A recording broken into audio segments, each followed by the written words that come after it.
May you go fucking mellow and welcome back to another episode of the NerdTalk podcast. My name is Alex, here always with Vance. Hello, everybody. And today we're going to talk to you about a topic, movie reboots. So, some movies, were made a long time ago, like back in the 80s, and they had a series, and they would just, like, end. And then they would, like, directors nowadays just decide, hey, let's make another one of those movies. It'd be great. And some of those movies are pretty awesome, and some of them are just pretty awful. Some of those awful ones fall into the category of cash grabs. Yeah, a lot of them, most of them do actually. In fact, I would argue that all of them do. They're all cash grabs. There's no Oh, point yeah. to remake them. But we're going to start off talking about the good ones. And Vance, has A the one couple. to start off. So Vance. Alright, so in 2014, this beautiful year of ours, a movie was released by the name of Godzilla. And to date, this Godzilla has been the largest Godzilla in a Godzilla movie. And just the one, they had such a huge budget, so they were able to actually use good CGI graphics and everything, and it all combined to add a real surreal effect to the entire movie, which I think is why it is one of the best Godzilla movies ever made. Yeah, I've never seen it. I've seen a little bit of Godzilla movie. I haven't seen an entire one. But I do want to see the 2014 reboot because it does look pretty cool. It looks really good. Yeah. Is it set in Tokyo like most of them are? Uh, I can't remember. I'm not sure. I know. I think there was one that was set in New York. I think that was the Matthew Broderick one. I think that was set in New York. Yeah. But I can't remember. I only saw like 30 seconds of that one. It was on TV, and I was just kind of channel surfing. Do you have anything else you want to add about Godzilla? Like maybe why it's better Uh, than some of the older ones? Or well, the older ones, that were made in like the 50s and 60s and stuff, had some dude walk around in costume, and they mm-hmm. had a small set. They had like a scaled down city models. So, Yeah, so they actually could afford the outstanding CGI effects. So, yeah. in all in all, I think it just adds a I've really got good surreal effect to the entire movie, yeah. which is why it's better. I've got a movie franchise, which is it's kind of hard to explain, as a reboot because I'm thinking about the James Bond movies. You know, there's there's been 11 or 12 different Yes. Bonds. Yeah, something around there. So it's not exactly a reboot, you know, but I'm talking more in particular about Skyfall. Oh my yes. Now the director of Skyfall. right, Skyfall exists in James Bond as its own universe. I think it's connected very, very loosely to Quantum of Solace, but it's not like um, it doesn't connect to any other James Bond film. It is its own separate movie. Huh. It's its own separate universe, a separate But plot line and isn't everything. who's the But act holy cow, who plays that is a Bond in good Quantum movie. of Solace? Daniel Craig. It's the last three James Bond movies have been Daniel Craig. Oh, okay. It's But just that from Skyfall has been in its own Skyfall is universe. its own movie, yeah. That's an interesting But it's direction but to take it. it's still part of the James Bond canon because there's 23 James Bond movies that are all part of the same James Bond franchise. It's all canon, but they are all most of them don't relate to the last one. It's all its own separate movie. Some of them, That's like a lot of the James Bond actors, like Sean Connery or Timothy Dalton, their movies would be like are sometimes like sequels to each other, but Timothy Dalton's movies are never sequels to Sean Connery's movies. Is how I think the James Bond series works. oh, But anyway, okay. I back to think I my follow it. you get what I'm talking about. They're their own movies. It's each a unique Bond with like it's like kind of an alternate universe kind of thing. You know what I mean? Right. A lot of them do not like make nods to earlier James Bond movies. For example, um, a lot of the supporting characters are played by the same actors for different Bonds. Most notably, M. Judy Dench Right. He's played M since one of the it was a while. It's been a while ago. And spoiler alert for those who haven't seen Skyfall. She is no longer playing M. Now it's the guy that plays Voldemort. It's the new M. Right. But what I want to talk about with Skyfall is it's a good movie. Like I love James Bond, but Skyfall is like the best James Bond movie I've ever seen. The pinnacle. Yeah. I Because haven't seen it in first of its all, entirety yet, but from what you haven't seen the little entire Skyfall? no, but from what little I've seen, it looks so amazing. I bought it on Blu-ray and I've watched it like 3 times now. Probably gonna watch it tonight. But James Bond, this movie really it throws back to the original Bond films. Um, he drives the Aston Martin, that really cool car that he gets towards the end when he's undercover trying to protect M. He drives that, and they also introduce the character of Q, who is MI6's MI6? Yeah, MI6's weapons expert. He has like all those cool gadgets and really sweet devices that James Bond uses. They introduced Q to this to Daniel Craig's Bond, which I thought was really cool. And they also make M into a guy, which M has always been a guy. Wait, what? For a majority of the James Bond films, Judi Dench was the first female M. Well, you just said they made M into a guy because he's always been a guy. Right. With the exception of Judi Dench. Up until Judi Dench, M was a dude. Oh, okay. And then they introduced Judi Dench, and then they go back to having a guy. Gotcha. And they also introduced the character Moneypenny, who's also a very a very big character in the original James Bond movies. So Skyfall is pretty much like a kind of treat for diehard James Bond fans. Gotcha. It was I love that movie. Skyfall's so great. Oh, I love Skyfall. Yeah. Another one I want to talk about is Dawn of the Dead. Now we all know George Romero's cult classic. Sure, it was cheesy and maybe outdated, but the fact of the matter remains is that his, without a doubt, redefined the horror genre.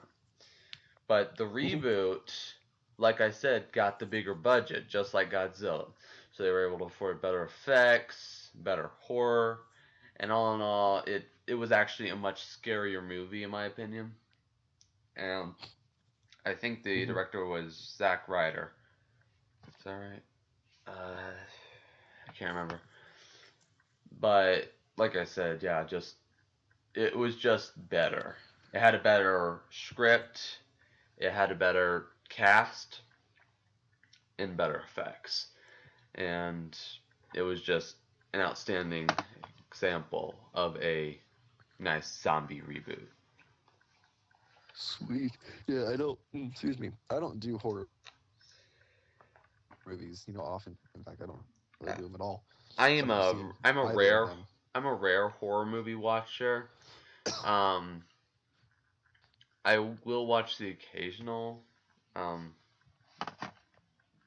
you see, I watched Friday the 13th, the original, when I was really young, and so I've always been, that guy. I don't do horror movies that often, but when they're there, I might watch them if there's nothing else good on TV. Yeah. Let's see. So good. Here's a good reboot. That's it's not a movie, but it's today is the 51st birthday of Doctor Who. Ooh. In case you didn't know that, I totally forgot. I can't believe it's been a year already since the 50th anniversary. I know, and I'm still trying to pick my jaw up off the ground from the 50th. Yeah. But it's been a year, and Doctor Who was rebooted back in 2005.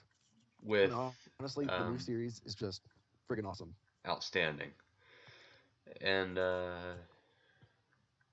who is it? What's his name? Christopher Eccleston. And I'm surprised he only did one season. It's been 9 years since that show was rebooted. Time flies when you're having fun. Dang, it doesn't feel that long. Oh, Right? wait a minute. Yeah, time flies. Is he a time traveler? You see what I did there? I did that on purpose. And I didn't realize it until I said it. So you did it on purpose, but you didn't even I realize did it on it, so purpose you did it on accident. I did it on purpose on accident. No, the new.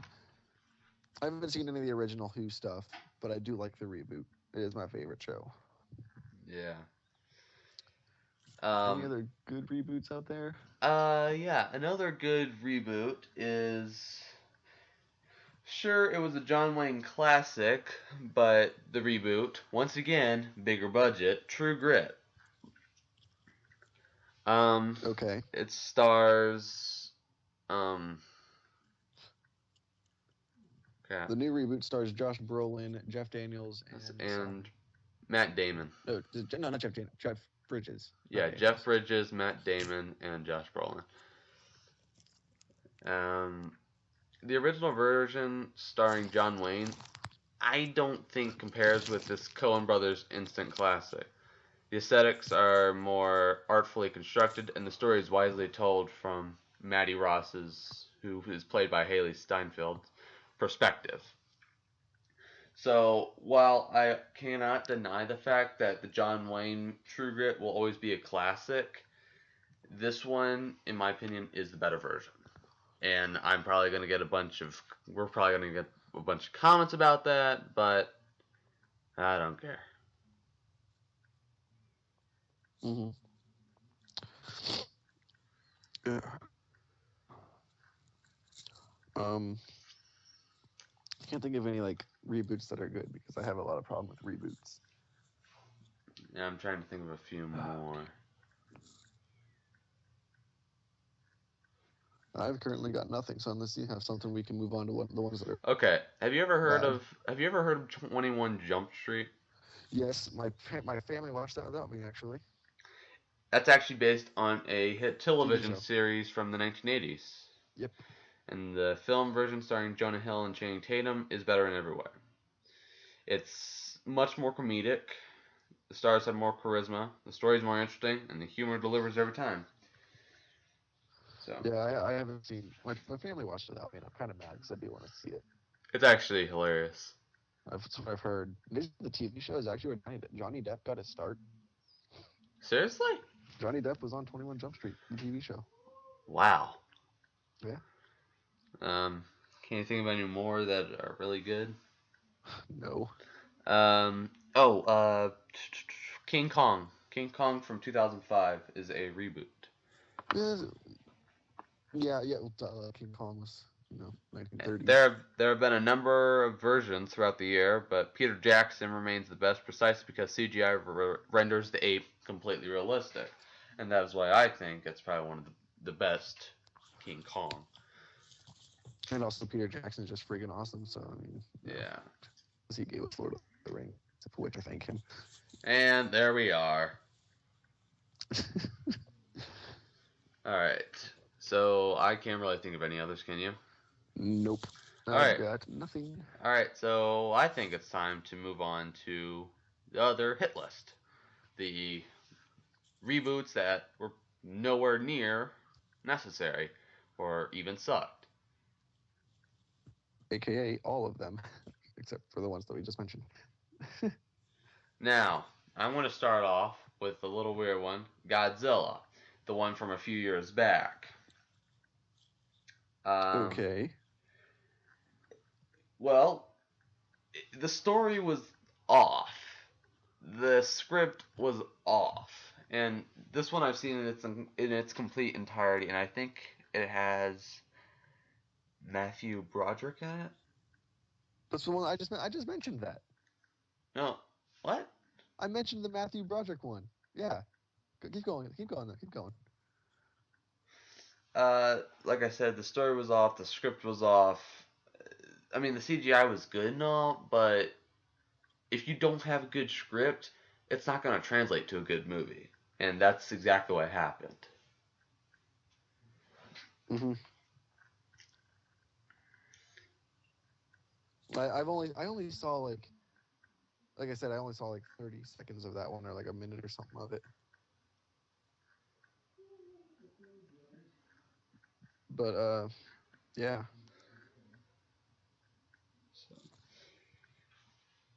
Um, And see, there's oh, go ahead.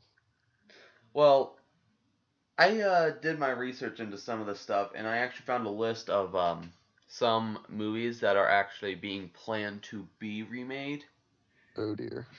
but have been decidedly determined that it's not a good idea.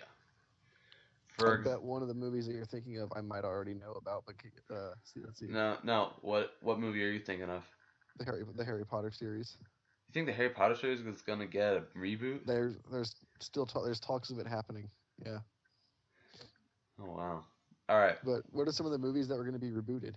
Uh, well, I don't know if they're for sure, but they're supposedly in the works. For starters, Gremlins. I've heard about that. Yeah. Don't remake a horror comedy classic if it's perfect, because I haven't seen Gremlins in its entirety. I've seen bits and pieces, and I know the synopsis. Yeah. And here's the thing: the thing that kind of made that movie was the fact that they don't really have access to the good. See, they didn't have really good access to CGI, Hmm. so that made the Gremlins look even more horrifying. And I think if they, try to reboot it with really proper graphics and everything, that it's just going to take away from the effect of the Gremlins. Yeah. So Um. Basically, if it's, in my opinion, if it's a movie from the '80s that did really well, do not touch it. Don't reboot it. Leave yeah, it alone. Um. Yeah. There were small talks of rebooting Harry Potter, but there are some movies that have already been rebooted that are terrible. I can't. I want to mention the ones that come to mind the most, but I've already talked about them twice on two different episodes. I'm gonna skip those. Um, but there's one I just had.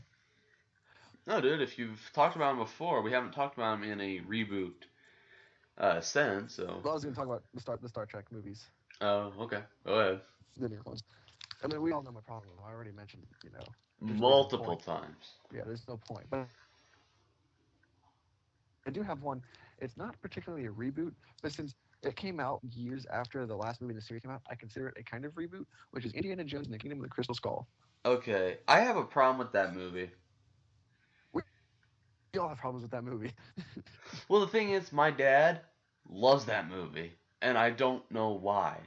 For starters, uh, Harrison Ford gotten a little too old, buddy.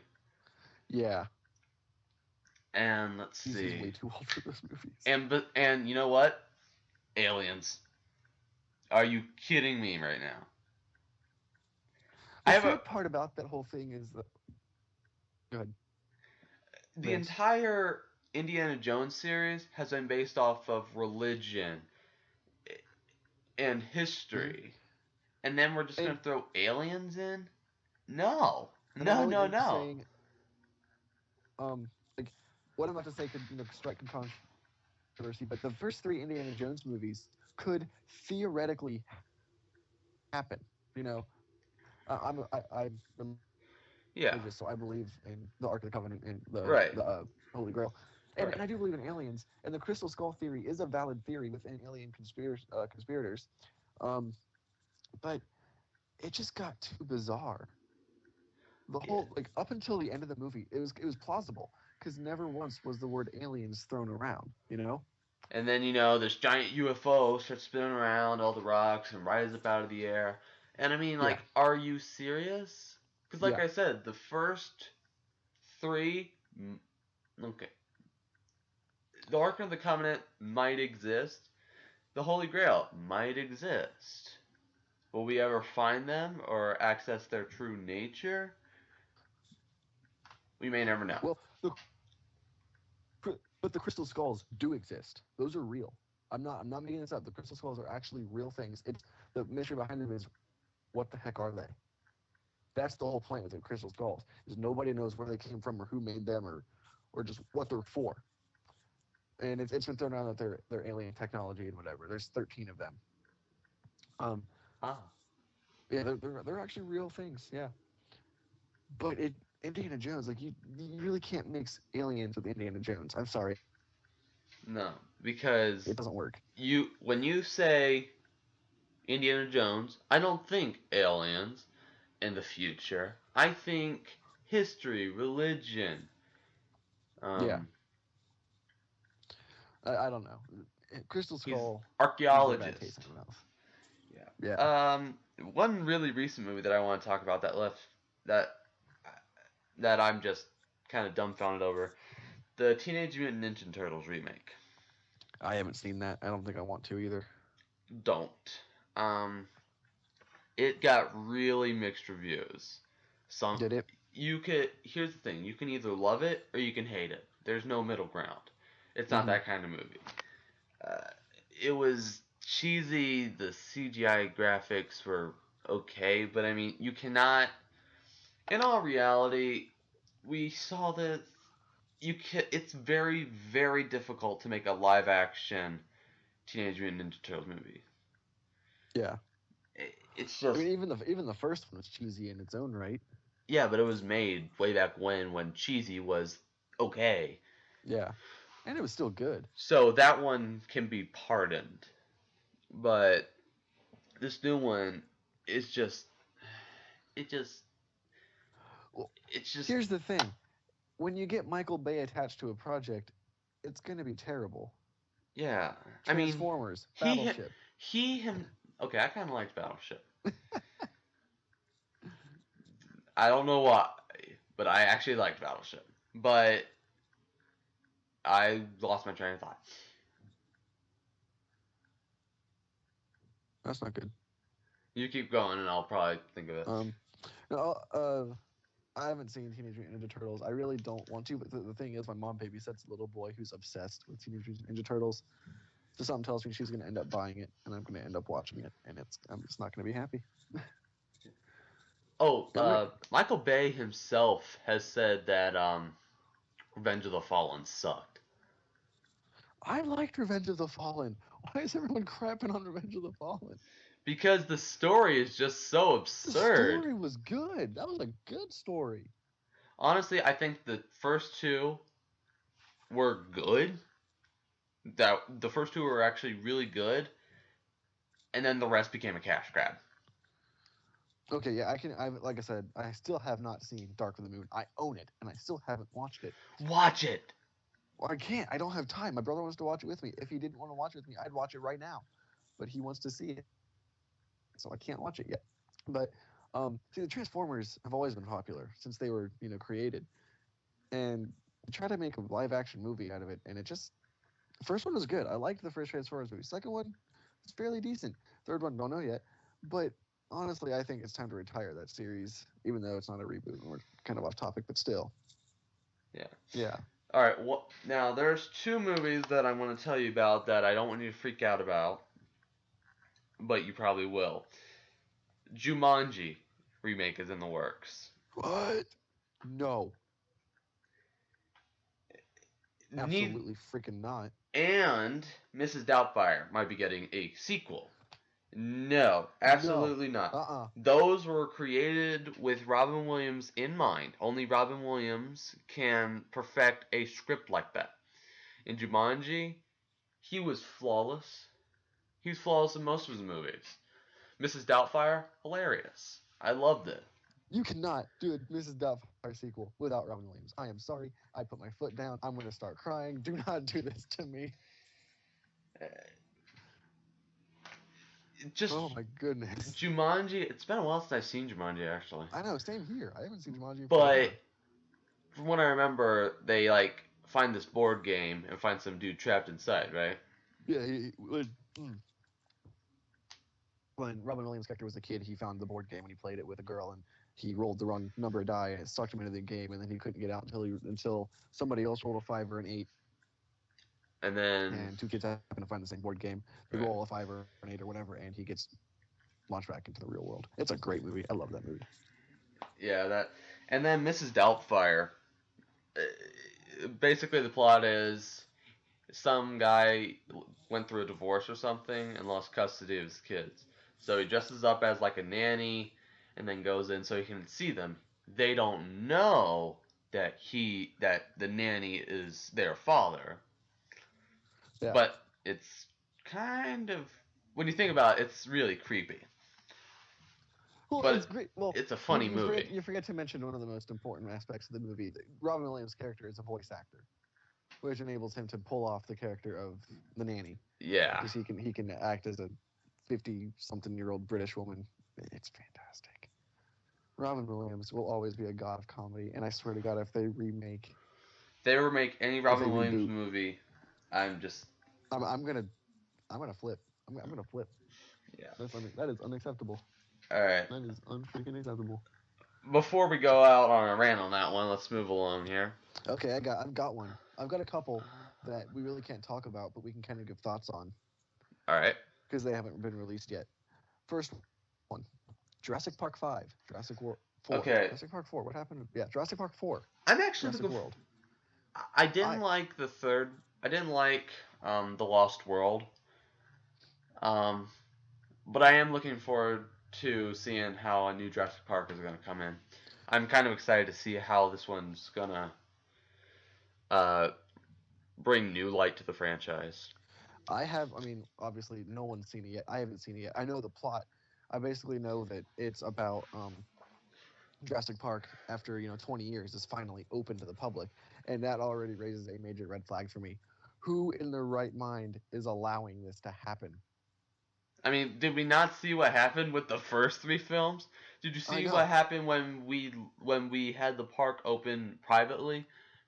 The dinosaurs got out and people died. Well, you can't. Okay, disregard the last two, Lost World and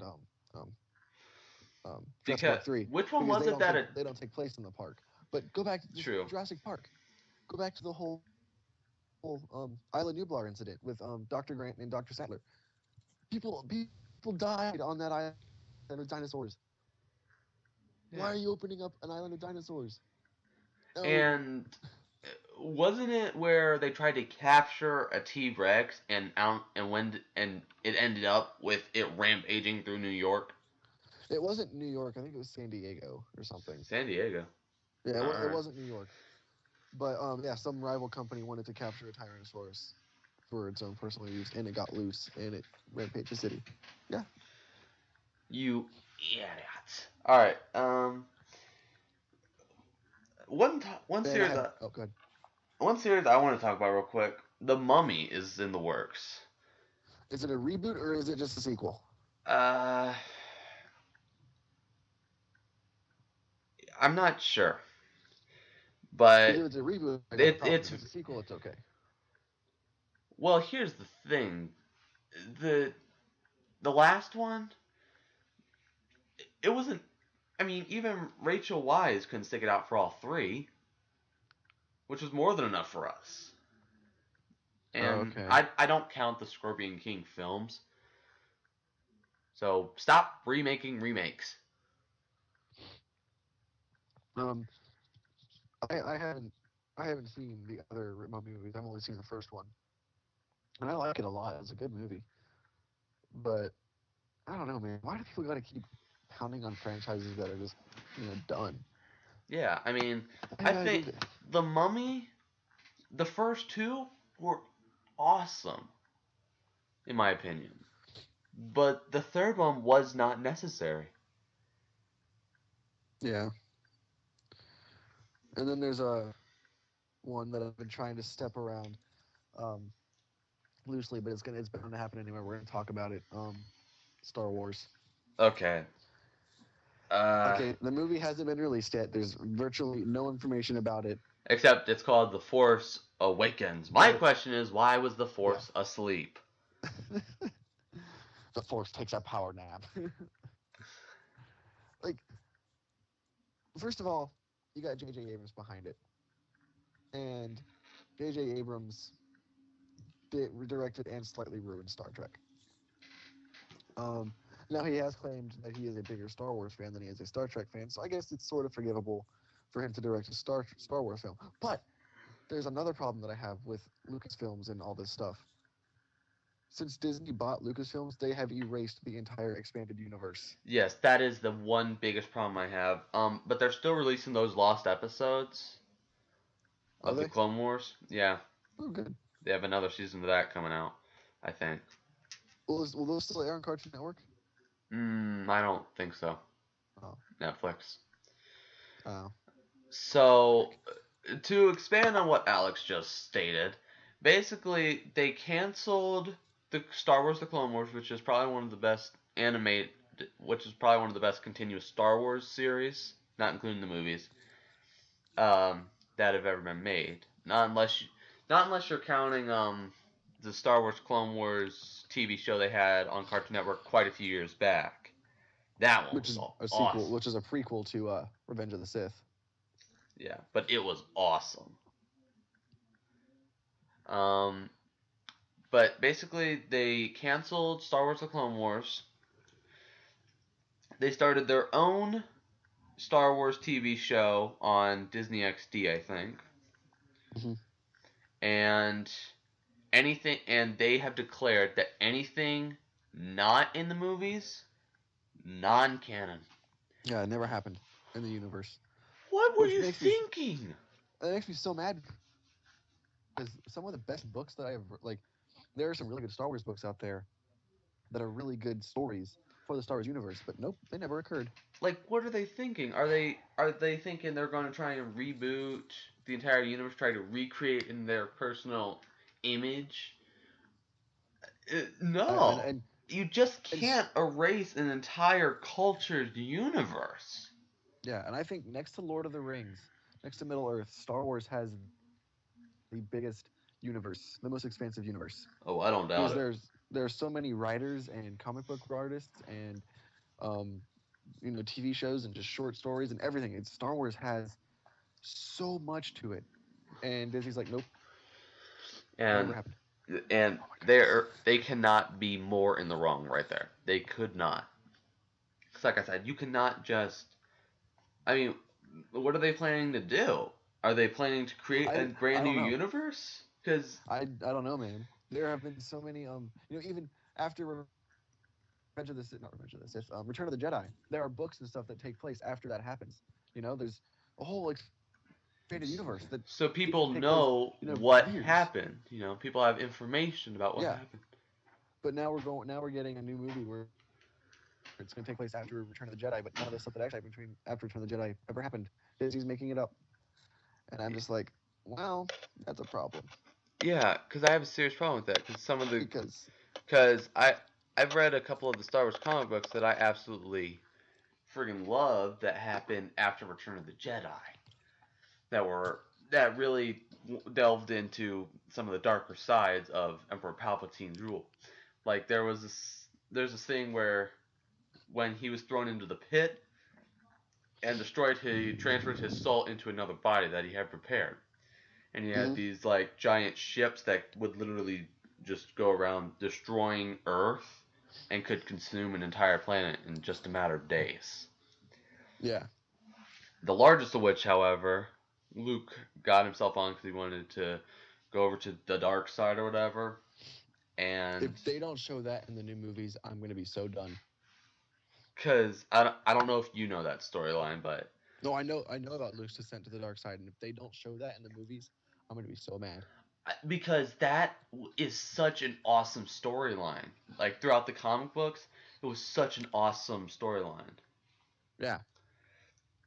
So... Well, Vance, we're actually running really close on time, and I've got to get going anyway. Yeah. But, So if you beautiful nerds out there have enjoyed and you have any movie reboots that you thought either rocked or sucked, leave them in the comments below.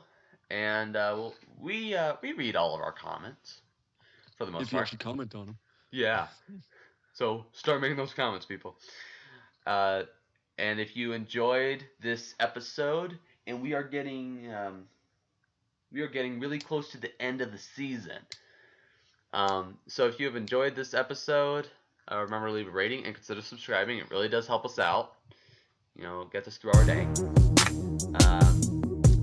And until next time, my friends, peace out. They see me mowing my front lawn. I know they're all thinking I'm so wide and nerdy. Think I'm just too wide and nerdy.